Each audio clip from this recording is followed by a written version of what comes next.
ये सरकार पर सवाल नहीं होता है, ये सेना पर ही सवाल होता है, क्योंकि पेट्रोलिंग की ड्यूटी सरकार की नहीं होती है, सेना की होती है। वो सेना की कमजोरी है। मतलब देश में सर्जिकल स्ट्राइक हो तो वो सरकार की मजबूती है, और अगर घुसपैठ हो गई तो सेना की कमजोरी है। इस तरह के भी लोग आजकल अपने एंकरिंग करते हैं।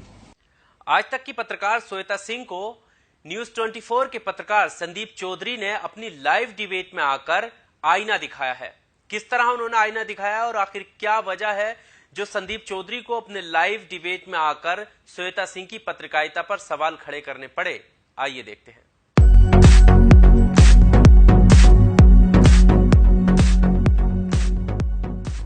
आदाब दोस्तों, आपके साथ मैं हूं आकिल रजा।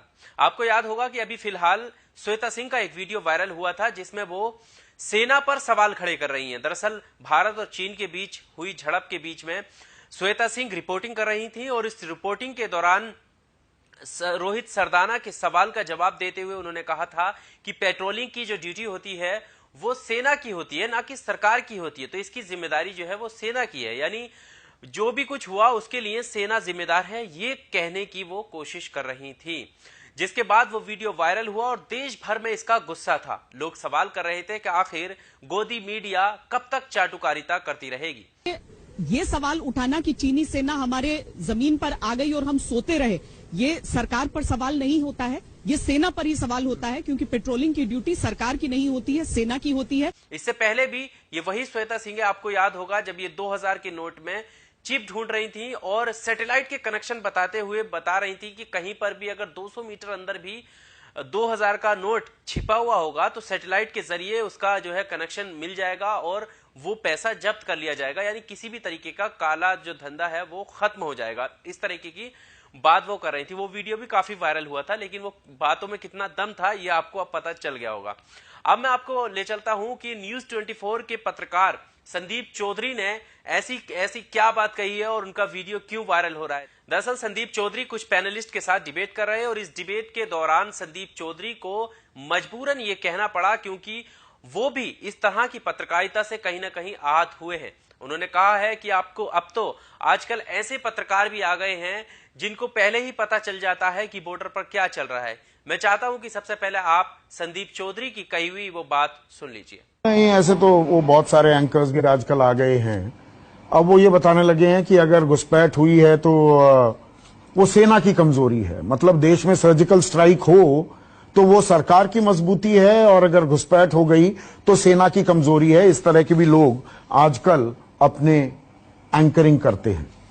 तो देखा आपने किस तरह से न्यूज 24 के पत्रकार संदीप चौधरी ने अपनी लाइव डिबेट में आकर ही पत्रकारिता पर सवाल खड़े किए हैं। ये उस पत्रकारिता पर सवाल खड़े कर रहे हैं जो कि सवाल करने से कहीं ना कहीं डरती है। और हद ये हो गई, अच्छी बात है कि अब जो मेन स्ट्रीम मीडिया के पत्रकार हैं उनको भी, कुछ पत्रकार हैं उनको भी ये समझ में आने लगा है कि आखिर इतनी पत्रकारिता का जो स्तर है वो क्यों गिरता जा रहा है, इसके पीछे क्या वजह है। तो ये बहुत अच्छा संदेश है कि संदीप चौधरी जैसे पत्रकारों ने लाइव डिबेट में आकर इस तरह के सवाल खड़े किए हैं और देश में एक अच्छा मैसेज ये जाने वाला है। क्योंकि अब भी अमूमन ऐसे पत्रकार हैं जो इस टकराव के बीच, इस तनाव के बीच, भारत और चीन के बीच जो तनाव है उसके बीच जो पत्रकारिता कर रहे हैं वो हैरान करने वाली है। मतलब अपने स्पेशल जो उनका प्राइम टाइम होता है 9 बजे करते हैं, डीएनए करते हैं, उनमें वो कह रहे हैं कि वो युद्ध का स्तर बता रहे हैं कि चीन जो है वो उसके सैनिक कितने कमजोर हैं। मतलब कमजोर क्या, वो ज्ञानता की सारी हदें पार करते हुए बता रहे हैं कि दरअसल जो चीन की सेना में जो लोग भर्ती हैं वो सिर्फ वो लोग हैं जो सिर्फ इकलौते संतान है अपने माँ बाप की। मतलब उन्हें यहां बैठे ये पता चल रहा है कि जितने सेना में भर्ती हुए हैं वो इकलौती संतान है, वो बहुत ही नाजों से पाले हुए हैं। इस वजह से वो सेना में लड़ने से पहले वो खुद के बारे में सोचेंगे और अपना बचाव करेंगे, इसलिए वहां की सेना कमजोर है। मतलब सारे तथ्यों की हद करके रख दी। इस तरीके की पत्रकारिता यहां पर हो रही है, जबकि फैक्ट ये होना चाहिए था कि आखिर क्या कमी रही, क्यों हमारे जवानों की शहादत देनी पड़ी और क्या समझौते भारत और चीन के बीच हुए थे वो आम जनता को बताते और जो जायज सवाल थे वो खड़े करने चाहिए थे। लेकिन एक तरफ तो वहां की पॉपुलेशन के बारे में बताना शुरू कर दिया और दूसरी तरफ सेना पर ही सवाल खड़े करने शुरू कर दिए। आपको क्या लगता है, क्योंकि संदीप चौधरी ने इसको लेकर जवाब दिया है, कि आपको लगता है कि और पत्रकार भी सुधरने वाले हैं या इस तरीके से सवाल खड़े करने वाले हैं? कमेंट बॉक्स में अपनी राय जरूर दीजिएगा। वीडियो को लाइक कीजिए और चैनल को सब्सक्राइब जरूर कीजिए। बहुत शुक्रिया।